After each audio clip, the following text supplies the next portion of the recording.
Dicas de saúde, beleza e comportamento você ouve no Saúde e Bem-Estar.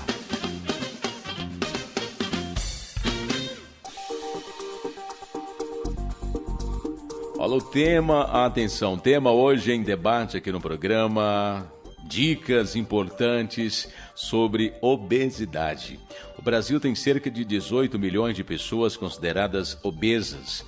Somando o total de indivíduos acima do peso, o montante chega a 70 milhões.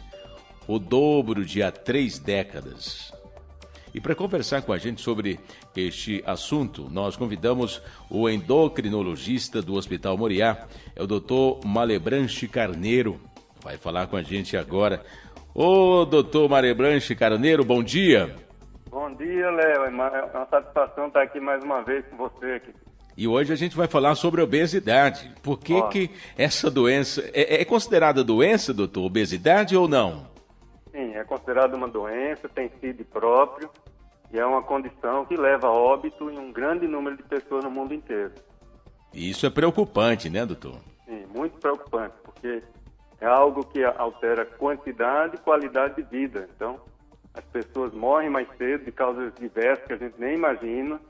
Por exemplo, a obesidade mata por doença cardiovascular, que é óbvio, mas também mata por câncer.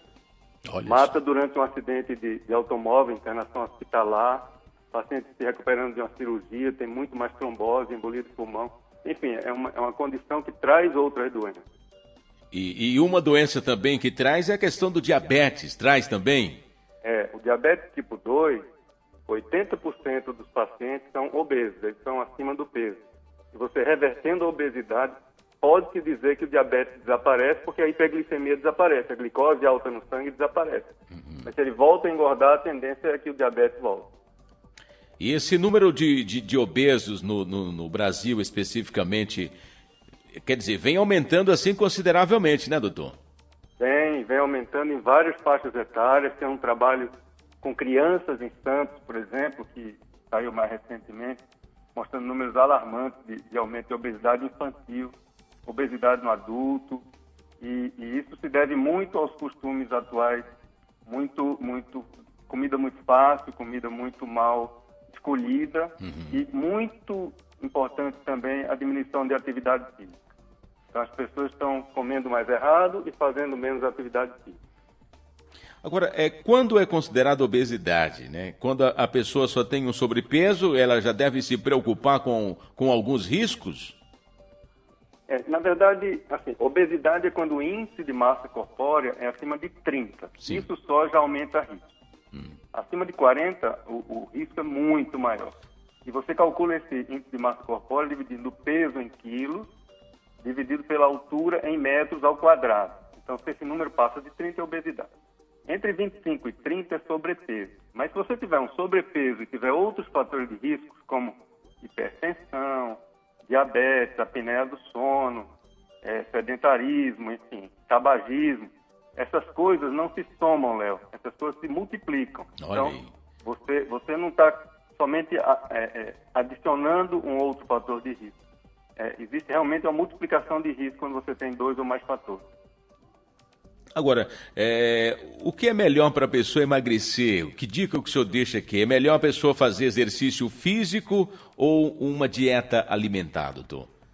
As duas coisas andam em paralelo, porque você só vai fazer exercício físico, eu digo com prazer, porque o objetivo não é fazer exercício físico, é fazer com prazer, gostando. Sim. Se você tiver com menos peso, você só vai fazer exercício físico com prazer se você estiver dormindo bem. Você só vai fazer exercício com prazer se você encontrar aquele exercício que você gosta. Então, se você tiver como meta fazer exercício com prazer, você vai emagrecer junto. Porque você vai ter vontade de ter um corpo que vai te ajudar nesse prazer. Porque uma coisa que se fala muito é que o ser humano é um ser em busca de prazer. Então, o prazer da alimentação, ele deve ser substituído muitas vezes por outros prazeres. Um deles é o prazer do exercício que tem que ser adquirido. Entendi. Agora, existem pessoas que não conseguem emagrecer de jeito nenhum. Ela faz um sacrifício, faz exercício, faz aquela dieta e nada. O que é mais indicado para essas pessoas? Depende muito de cada caso. Isso aí, cada um tem seu caminho, né? Sim. Então, tem pessoas que realmente precisam de somente orientação de dieta e de exercício. Outras precisam mudar algumas coisas na vida. Então, a maneira de encarar a vida, por que comer tanto. Então, tem uma questão psicológica e muitas vezes psiquiátrica muito forte. Alguns grandes obesos são pessoas com bipolaridade, por exemplo. Existe um estudo na Alemanha que eles viram que 90% das pessoas na fila de cirurgia bariátrica tinham traços bipolares. Não significa que eles eram bipolares, mas tinham traços, qualidade de pessoas que têm bipolaridade. Então, às vezes, uma ajuda de um psicólogo ou até de um psiquiatra pode ser muito importante. Ou a visão muito virada para a psicologia e para a psiquiatria do próprio endocrinologista ou do clínico que está cuidando daquela pessoa. Em situações extremas, existem as cirurgias bariátricas que vão levar o paciente para uma chance maior de perda de peso, mas com os riscos da cirurgia. Como qualquer outra cirurgia, ela pode ter suas complicações, inclusive o paciente emagrecer mais do que a conta, começar a ter alterações de vitaminas, de nutrição, etc. E tem que ter todo um acompanhamento e cuidados também após a pessoa fazer uma cirurgia dessa, doutor? Sim, é obrigatório. Se a pessoa não se propuser a fazer um acompanhamento com nutricionista, com endocrinologista e às vezes com psicólogo, muitas vezes com psicólogo, é melhor não fazer, porque a chance de ter complicação na frente existe. Por exemplo, há algum tempo atrás eu atendi um paciente que não conseguia mover os braços, os membros superiores. Isso era porque estava faltando nele um componente importante e que deu uma mielite, uma inflamação na medula. Uma outra teve a mesma coisa na medula lombar, faltando vitamina B12, que é uma outra substância. O primeiro foi cobre. Enfim, então você repõe essas coisas e nada disso acontece. E não é difícil. Agora, o problema é que acesso à saúde das pessoas para fazerem cirurgia bariátrica quando precisam já é bem difícil. Depois, para manter esse acesso a essas estruturas, principalmente terciárias, também é bem difícil. Esses dias eu estava lendo uma matéria que o brasileiro, e tinha até um especialista aconselhando que o brasileiro voltasse a consumir, a comer feijão, arroz, saladinha básica e o bife, o tradicional bife. Esse pessoal está adquirindo esse peso com facilidade por conta desses enlatados, dessas comidas mais fáceis de serem preparadas, doutor? Será que é isso? Não é só isso, não. Existe uma questão na obesidade, que é a questão da saciedade. Sim. Então, a maioria das pessoas que comem muito mais do que precisam, o fazem porque não conseguem parar de comer, e não porque vivem com fome. Então, ou estão à busca de prazer, né? Pessoas que são gourmets e se divertem, buscam muito prazer com a comida, ou aqueles que realmente não conseguem parar, que têm uma compulsão alimentar. Algumas dessas pessoas são, na verdade, de medicação. O arroz, feijão, carne é uma alimentação bastante balanceada, a alimentação do brasileiro, isso aí é verdade, mas tem pessoas que comem isso em muito exagero e não conseguem manter o peso, mesmo comendo comida desse tipo. Quer dizer, comem em grandes quantidades, né? Cada pessoa tem que ter um apoio individual e cada um tem seu caminho. Teve seu caminho para engordar, vai ter que procurar seu caminho para emagrecer. Então, existem profissionais que ajudam muito dessa maneira. O que eu sou contra são profissionais que, às vezes, tratam todas as pessoas iguais. Então, Sim. Não pode simplesmente sentar, fazer a mesma prescrição para todo mundo, dar remédio para todo mundo, ou não dar remédio para ninguém.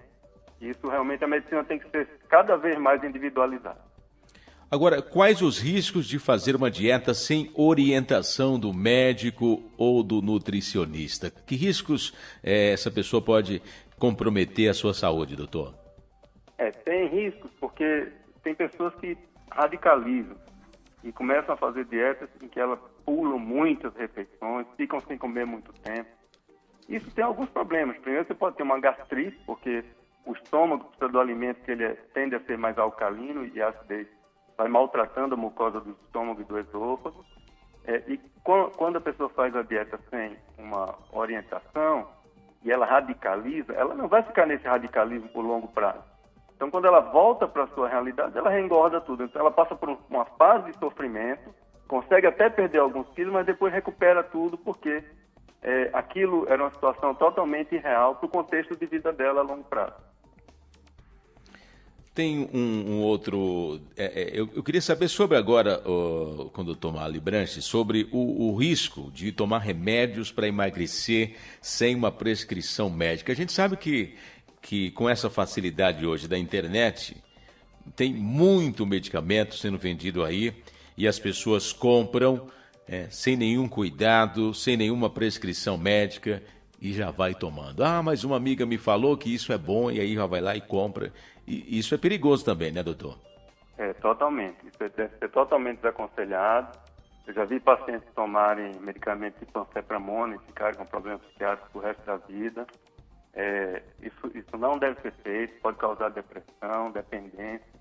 Existem alguns remédios, inclusive, que estão fora do mercado brasileiro, então não devem ser consumidos. E essas pessoas via internet conseguem essas medicações. Então, realmente, isso tem que ser totalmente desaconselhado. Agora, a obesidade, ela tem afetado também muitas crianças, né, doutor Malebranche? E é um desafio tratar obesidade infantil, porque o adulto ele tende a seguir mais regras. A obesidade infantil ela tem que ser muito, muito voltada para o exercício físico, para a atividade física, com uma alteração qualitativa na dieta. Então, a criança, como adulto, mas a criança, de uma maneira mais enfática, ela tem que ser reeducada já desde o princípio a não chegar à fase de adolescente e adulto obeso, porque ele vai ter mais problemas de saúde lá na frente. Doutor Malebranche Carneiro, que é endocrinologista do Hospital Moriá, falou com a gente hoje sobre obesidade. Eu gostaria de agradecer muito a sua participação aqui no programa e gostaria que o senhor encerrasse dando algumas dicas, alguns conselhos para as pessoas que às vezes têm este problema, mas não têm aquela disposição para seguir em frente, porque não é fácil, né, doutor Malebranche, a pessoa perder pesos. Pior ainda se já tiver enquadrado aí como uma pessoa obesa. Para chegar ao peso ideal, não é fácil. Tem que ter muita força de vontade e tem que ser uma pessoa disciplinada também, né, doutor? É isso mesmo, Léo. Eu que agradeço, vi a oportunidade de estar esclarecendo muita coisa aqui. Mas assim, se eu puder dar um conselho para todo mundo, pese bem, durma bem, faça exercício gostando, ache uma coisa que você gosta, faça gostando, e para gostar você precisa das outras coisas em dia. E olhe suas taxas, para não ter surpresa. Então não pode fumar, não pode ter vícios errados, e tem que olhar suas taxas de colesterol, de pressão arterial, e seus exames em geral tem que estar em dia. Mas pesar bem, dormir bem e fazer exercício gostoso. Ok. Muito obrigado, um abraço para o senhor e para a sua equipe. Muito obrigado, Léo. Uma grande semana. Tá aí. Nós conversamos com o endocrinologista do Hospital Moriá, doutor Malebranche Carneiro, e aqui nós falamos sobre obesidade, gente. Esse número que realmente preocupa, né? São 18 milhões de pessoas consideradas obesas. E aí, quando soma-se aqueles indivíduos que estão acima do peso, esse número chega a 70 milhões de pessoas. Isso é o dobro do que tinha sido registrado 3 décadas atrás. Então, preocupa e tenha muito cuidado com a questão da obesidade.